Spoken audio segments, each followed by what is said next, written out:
वरेण्य गुरु भ्राता साहब श्री के चरणों में मेरा प्रणाम है। शक्ति स्वरूपा माँ नीलम आनंद जी के चरणों में मेरा प्रणाम है।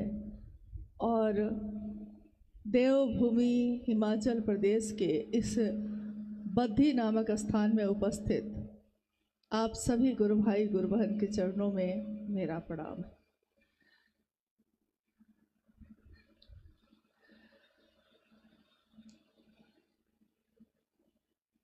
बद्धी का ये शिव गुरु चर्चा जो रखा गया आज, शिव गुरु महोत्सव, इसके पीछे पूर्व में बहुत लोगों की मेहनत और गुरु कार्य के प्रति लगन जो जगी है, उन्होंने जो महादेव के काम की व्याप्ति के लिए, महादेव के गुरु स्वरूप की व्याप्ति के लिए जन जन में जाकर ये संदेश देने का काम किया, आज उसी का परिणाम है कि हम आप इस स्थान पे बैठे हैं। हिमाचल प्रदेश को देवभूमि कहा जाता है और इस प्रदेश में जहाँ भी हम लोग आज तक गए हैं, हर जगह हम लोगों ने देखा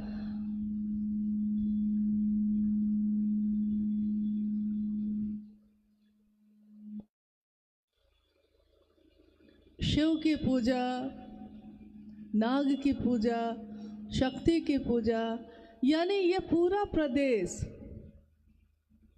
इन चीज़ों से पहले से ही भरा हुआ है। ऐसा नहीं है कि अलग से कुछ प्रयास करना है।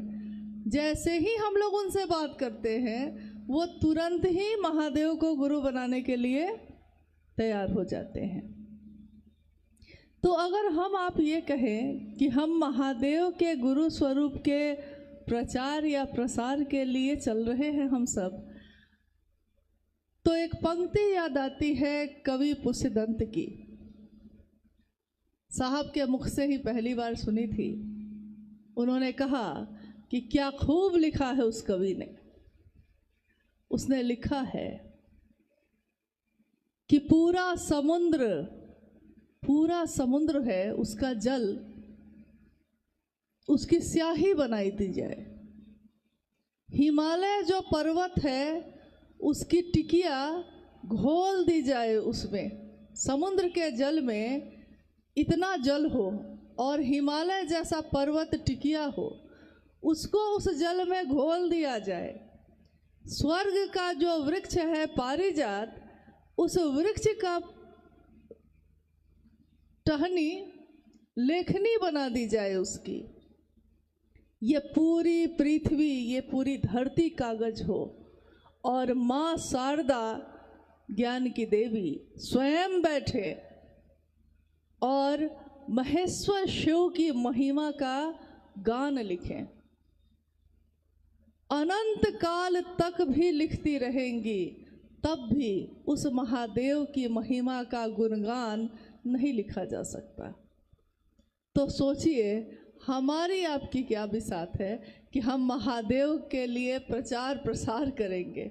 महादेव तो खुद ही स्वयंभू है, कण कण में है। ये सृष्टि उनके द्वारा सृजन की हुई है और इसके कण कण में वे स्वयं विराजते हैं। कल विजयादशमी का पर्व गुजरा है, नवदुर्गा की पूजा हुई। आज रास्ते में जगह जगह विसर्जन का दृश्य दिख रहा था। उस समय थोड़ी देर के लिए मन में लगा कि क्या ये कार्यक्रम आज के दिन रखना सही था, लेकिन फिर मन में ये लगा कि शिव के शिष्य जब संकल्प लेते हैं मन में, तो उस संकल्प का विसर्जन तो वो कभी भी नहीं करते। मूर्ति का विसर्जन हो सकता है, संकल्प का नहीं हो सकता। तो चलिए जिस भी स्थिति में मौका मिले हम लोग मिल लेते हैं, बात कर लेते हैं। क्या पता कब किसके आने से, कब किसके बोलने से, कब किसके सुनने से महादेव के लिए कोई खड़ा हो जाए। एक कोई खड़ा हो जाए तो लाखों को जोड़ लेता है। एक हरिंदर भैया, जिनके लिए अभी अभी भाई पप्पू जी ने भजन गाया, कि उन्होंने मेरे मन को कैसा मोड़ा। मोड़ा हरिंदर भैया ने, लेकिन किसके लिए मोड़ा? अपने लिए नहीं, महादेव के लिए। क्योंकि इश्क मोहब्बत अपने लिए नहीं जोड़ता कोई, उसमें उसके लिए जोड़ता है जिससे वो प्रेम करता है। और आज हम में से चाहे जितने भी लोग यहाँ उपस्थित हैं, और अनु भैया ने आपसे पूछा कि जब 26 मार्च 2017 को हिमाचल प्रदेश के इस बद्दी नामक स्थान में पहली बार एक ऐसा आयोजन हुआ था जिसमें हमारे वरेण्य गुरु भ्राता साहब श्री स्वयं पधारे थे। 25 मार्च को चंडीगढ़ में शिवगुरु महोत्सव हुआ और 26 मार्च को वहाँ से हम लोग बद्दी आए। बद्दी का वो कार्यक्रम बहुत भाव भरा था और गुरु भाई गुरु बहनों के अथक परिश्रम का नतीजा था। साहब बड़े आह्लादित मन से यहाँ से जब निकले, और देखिए अभी उस समय की सारी स्मृति कितनी ताज़ा हो गई कि ऐसी ही एक जगह है, ऐसे ही एक स्थान पे साहब बैठे हैं, हम लोग सब बैठे हैं। क्या संजोग है कि जो लोग उस कार्यक्रम में उपस्थित थे, आज इस कार्यक्रम में भी वो सारे लोग उपस्थित हैं और साहब स्वयं उपस्थित हैं। लेकिन देखिए इसके बाद, बद्दी के कार्यक्रम के बाद, हम लोगों ने थोड़ी बाल सुलभ जिद कर दी साहब से कि आगे पहाड़ पे आ गए हैं तो थोड़ा सा कहीं घुमा दीजिए एक दिन के लिए। तो साहब ने कहा कि चलिए, अमूमन तो जहाँ जाते हैं महादेव की बात होती है। बच्चे जो दोनों बैठे हैं छोटे थे, तो हुआ कि चलिए घूम लिया जाए। आपके ही इस क्षेत्र से थोड़ा आगे जाने पे धर्मपुर एक जगह है, सोलन से पहले है शायद, हाँ धर्मपुर। तो हम लोगों का जाना वहाँ हुआ। बद्दी से जब हम लोग निकले तो हम लोग गए धर्मपुर, और धर्मपुर में जब रुके हम लोग, तो जिस होटल में रुके उसके ठीक पीछे बहुत बड़ा पहाड़ था, और नीचे खड़े होके जब हम लोग देख रहे थे उस पहाड़ को, तो उस पहाड़ की चोटी पे एक छोटा सा मंदिर बना हुआ था, और पूरे पहाड़ में कुछ कुछ दूरी पे घर बने हुए थे, और घर भी ऐसे बने हुए थे कि उतनी ऊंचाई पे भी गाय भैंस लोग पाल के रखे हुए थे। तो हम लोगों ने सोचा कि ऊपर अगर जाना होगा तो कैसे जाएंगे। जब उस शाम में जब साहब के साथ हम लोग बैठे, तो साहब ने कहा, आप लोगों ने कहा कि घुमा दीजिए तो मैं ले आया, तो अब जाइए सारे लोग इस पहाड़ पे घूमिए। और घूमिए मतलब कार्ड लीजिए 3 सूत्र का, स्टिकर लीजिए, आइए भगवान शिव को अपना गुरु बनाए, और सारे लोग दिन भर महादेव का काम करके वापस आएंगे। हम में से कुछ गुरु भाई जो अभी उपस्थित हैं, हम लोग हंसे भी कि आप चढ़ पाइएगा कि नहीं, आप चढ़ पाइएगा कि नहीं। लेकिन हम लोगों ने सोचा कि जब साहब के आदेश में बल होता है, आदेश में बहुत ताकत होती है। अभ्यास नहीं है हम लोगों को पहाड़ पे चढ़ने का। जब चले हम लोग, सब कोई, बच्चे तो छोटे थे तो ऊपर चले गए, और हम लोगों को अभ्यास नहीं था तो पहले सीधे सीधे चल रहे थे, जैसे समतल पे चलते हैं। जैसे धरती पे यहाँ समतल है ना, तो यहाँ तो आप सीधा ही चलिएगा ना। तो जब सीधा चल रहे थे तो सामने एक छोटा सा घर था, उस घर में एक महिला खड़ी थी। उन्होंने कहा कि थोड़ा सा झुक जाइए आगे तो चढ़ना आसान हो जाएगा। देखिए किससे हम लोग क्या सीखते हैं। आप नहीं कह सकते कि हाँ हम तो बड़े ज्ञान वाले हैं, दूसरे के पास क्या ज्ञान है। कोई आपको कहीं भी कुछ भी सिखा सकता है। वो महिला अपने घर के दरवाजे पे खड़ी थी, थोड़ा सा पहाड़ पे, और कुछ लोग आगे चढ़ रहे थे, कुछ पीछे से आ रहे थे। तो मेरी सांस थोड़ी फूली, तो उस महिला ने मुझको कहा, चढ़ाई है तो थोड़ा झुक जाइए आगे। तो चढ़ने में आसानी होगी। और सही में जब थोड़ा आगे की तरफ झुक के चढ़े तो आसानी से चढ़ते चले गए और पूरी चोटी तक गए हम लोग, सारे लोग।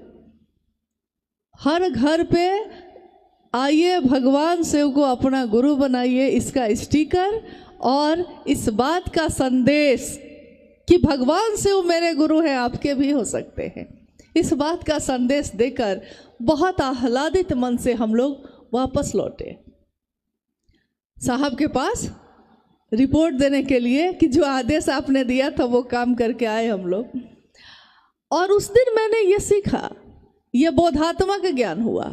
अभी तक तो किताबों में पढ़ते थे, अभी तक तो बुजुर्ग कहते हैं कि जो बड़ा होता है, जिस पेड़ में फल लगे होते हैं वो झुका होता है, बराबर इसमें होता है कि आप झुकिए।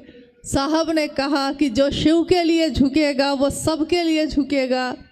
ये सब सुनते थे, लेकिन बोधात्मक ज्ञान यानी खुद पे बीते ऐसा ज्ञान तो उस समय तक नहीं था। उस दिन हुआ कि सच है, जिस तरह शरीर को चढ़ाई पे चढ़ाने के लिए झुकने से रास्ता तय करना आसान हो जाता है, वैसे ही महादेव के काम के लिए चलने पर इस दुनिया में थोड़ा झुकना पड़े तो झुक जाइए। ये मत सोचिएगा कि झुकना मतलब कमजोरी होती है, झुकना कभी भी कमजोरी नहीं होती है। झुकना इस बात का परिचायक होती है कि आपने चढ़ाई चढ़ने का तरीका सीख लिया है, आपने सीख लिया है कि धरती के लोग आपसे कभी भी हमेशा खुश नहीं रह सकते, लेकिन महादेव के साथ अगर हमारा मन जुड़ेगा तो हमारा मन हमेशा आनंद में रहेगा। आज का ये शिव गुरु महोत्सव जो इतने सालों के बाद 2017 के बाद आज 2024 में फिर से घटित हो रहा है, इसमें भी संदेश वही है, आदि गुरु शिव, विश्व गुरु शिव, जगत गुरु शिव को अपना गुरु बनाइए। और हमारे आध्यात्मिक ग्रंथ, हमारे आध्यात्मिक साहित्य में ये बातें प्रचलित है कि शिव आदि गुरु हैं। आदि का मतलब क्या होता है? आदि का मतलब होता है जहाँ से शुरुआत हुई हो, जहाँ से प्रारंभ हुआ हो। हम कहते हैं ना, ये है आदि, ये है अनंत, आदि अनंत शिव कहते हैं, आदि गुरु। तो जब आदि गुरु शिव होंगे तो प्रश्न उठेगा कि तब तो कोई शिष्य भी होगा। जब उस दिन गुरु हुए हैं शिव तो उस दिन भी कोई शिष्य बना होगा।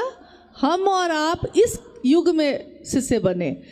हम कहते हैं साहब हरिंद्रानंद जी को प्रणाम करते हुए कि इस युग के प्रथम शिष्य, प्रथम शिव के शिष्य को हम नमन करते हैं। लेकिन जब शिव का गुरु स्वरूप आया होगा, आदि गुरु का, तो उस समय उनका शिष्य कौन था? प्रथम शिष्य कौन है? किसी से सुना है आपने? कभी सुना है? नहीं सुना है। अभी अभी जिनकी विजयादशमी आपने की है, तंत्र साहित्य यह कहता है कि आदि गुरु शिव की प्रथम शिष्या माँ भवानी स्वयं है। ज्ञान युक्त शक्ति, ज्ञान युक्त भक्ति अगर जगत में उतरता है तो उसका सृजन होता है, परिमार्जन होता है।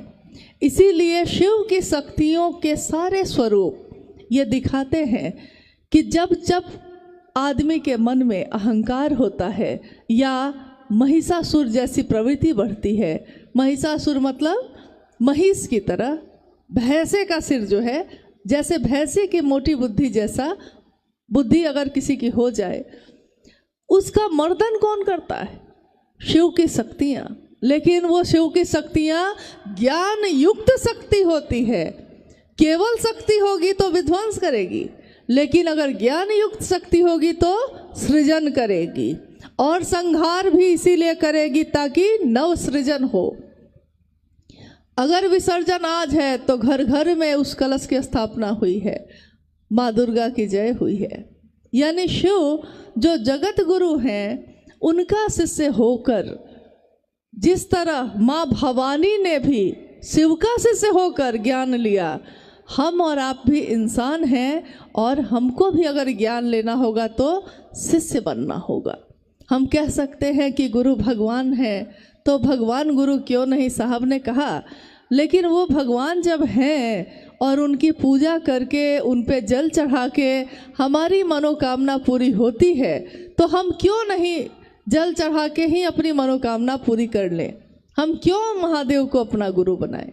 लेकिन मुझको लगता है कि इस एक उदाहरण से ही हमारे मन के ये भ्रम दूर हो गए होंगे कि जब माँ भवानी को भी ज्ञान के लिए शिष्या ही बनना पड़ा, तो हमको आपको भी ज्ञान के लिए शिष्य बनना होगा। ईश्वर के रूप में वो सारी मनोकामनाओं की पूर्ति कर सकते हैं, लेकिन गुरु के रूप में जब तक हम शिष्य का भाव नहीं देंगे, गुरु भाव तो है, शिष्य भाव नहीं होगा तो गुरु दया करेंगे तो किस पे करेंगे? कोई पात्र होना चाहिए ना।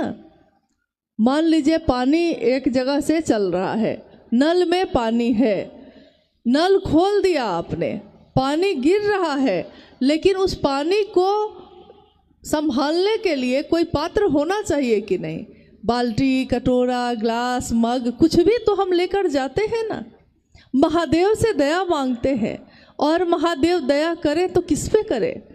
साहब ने कहा शिष्य पर करे। हम अपने गुरु को पुकारते तो हैं, लेकिन उनको पुकारने के साथ साथ अनेक तरह के भाव लेकर खड़े होते हैं। कोई पत्नी बन के खड़ा है, कोई माँ बन के खड़ा है, कोई पति बन के खड़ा है, कोई पुत्र बन के खड़ा है, लेकिन शिष्य बनकर कौन खड़ा है? दुनिया में रहते हुए दुनिया का होकर रह जाना, ऐसा मत करना। ये साहब की वाणी है कि दुनिया में तो रहिए आप। महादेव ने ये दुनिया बनाई है तो किसके लिए बनाई है? हमारे आपके लिए बनाई, तो इसका भोग करना है, लेकिन भोग करते करते भुक्त नहीं हो जाना है। शिष्यानुभूति की एक पंक्ति है कि भोगाधिपति बनकर भोग तो करिए आप, लेकिन भुक्त मत हो जाइएगा। मतलब घर बनाया है रहने के लिए तो घर में रहिए, लेकिन घर की दीवार थोड़ी गंदी हो जाए तो मन घोर हो जाता है। कपड़ा खरीद के पहनने के लिए खरीदा है तो पहनिए, लेकिन कपड़े में थोड़ा सा खरोंच लग जाए तो मन घोर हो जाता है। गाड़ी खरीदी थी अपने भोग के लिए, उसमें थोड़ी सी ठोकर लग जाए मन घोर हो जाता है। यानी सुविधा के लिए, भोग के लिए चीज़ें हैं, हम लेते हैं, लेकिन भुक्त हो जाते हैं। भोग को भोग की तरह भोग कर और छोड़ देना, ये साहब ने सिखाया। शिव का शिष्य होगा तो कैसा होगा? वो ऐसा ही होगा जैसा उन्होंने अपने आचरण से सिखाया। गुरु आचार्येंद्र होते हैं, अपने आचरण से सिखाते हैं। आपको लगता होगा कि जिस साहब की बात हम लोग सुनते रहे हैं सालों साल से, दूर से उनका दर्शन करते रहे हैं, जब वो सामान्य दिनों में अपने घर में बैठते होंगे तो तब उनका आचरण कैसा होता होगा? ये तो मन में आता होगा कभी ना कभी। कल रात में हम लोग बैठ के जब ये बात कर रहे थे, उस समय हमारे साथ आए हुए कुछ गुरु भाई तो यहाँ थे मदद के लिए, और भाई शोभेंद्र जी वहाँ थे। तो बात होते होते एक बात निकली कि उन्होंने कहा कि साहब के पास जब भी हम लोग बैठते थे तो साहब जैसे पीतल का कोई सामान है उसको साफ करना है, तो उनके लिए ये बड़ा आसान था कि वो किसी को कहते कि पीतल का सामान है, ब्रास पॉलिश लाओ और साफ करो। लेकिन उन्होंने कभी भी ये नहीं किया। उन्होंने पहला टुकड़ा खुद उठाया, उसको साफ करके दिखाया कि देखो ऐसे किया जाता है और अब तुम करो। मुझको याद है कि जब शाम में वो ऑफिस से आते तो पेड़ पौधे और फूल पत्तियों का बड़ा शौक उनको रहा है हमेशा। तो वो कहते हैं कि कटर लेकर चलो, जो सूख गया है उसको काट के अलग करो, जो हरा है उसमें खाद पानी दिया जाए। यानी कि उन्होंने कर कर के बताया, ये नहीं कि आदेश दे दिया, खुद नहीं किया, दूसरे को आदेश दे दिया, खुद नहीं किया। ऐसा काम उन्होंने कभी नहीं किया। गुरु और शिष्य की बात जब उन्होंने शुरू की तब भी उन्होंने यही कहा कि मैंने परीक्षा की है, आपकी परीक्षा प्रार्थनीय है। शिव आज भी गुरु हैं, ये मैंने परीक्षा कर ली है, आपकी परीक्षा प्रार्थनीय है। यानी हम प्रार्थना करते हैं कि आप भी परीक्षा करके देख लीजिए। आप क्यों ये कहिएगा कि हाँ इनके कहने पे मैंने किया है, आप खुद करके देखिए कि परिणाम मिलता है कि नहीं। 3 सूत्रों पे बात हो रही थी। बहुत एक सामान्य सी बात हम आपस में करते हैं कि महादेव के गुरु स्वरूप को, जगत गुरु शिव को अपना गुरु बनाना है, शिष्य बनना है, और 3 सूत्र करने से ये रास्ता आपके लिए आसान हो जाएगा। मन ही मन उस गुरु से दया मांगना, हे शिव आप मेरे गुरु हैं, मैं आपका शिष्य हूँ, मुझ शिष्य पर दया कर दीजिए। शिव की चर्चा करना, शिव की बात करना, कहते हैं जिसकी बात आप सबसे ज़्यादा करिए आपका मन, आपका चेहरा भी वैसा ही हो जाता है। आपने देखा होगा हमारे आसपास बहुत लोग रहते हैं, जो जैसी बात करता है सबसे ज़्यादा उसके चेहरे पे वो बात, वो भाव सबसे ज़्यादा दिखने लगता है। अगर घर में कोई ऐसा हो जो क्रोधित हो, हर बात में क्रोध करता है, तो उसका चेहरा हमेशा क्रोधित जैसा हो जाएगा। कोई अगर हंसता रहता है तो वो चुप भी रहेगा तो लगेगा जैसे हंस रहा है, क्योंकि उसका स्वभाव है हंसना। यानी जिसकी बात, जिस काम को हम सबसे ज़्यादा करते हैं, हमारा मन, हमारा वचन, हमारा कर्म भी वैसा ही होने लगता है।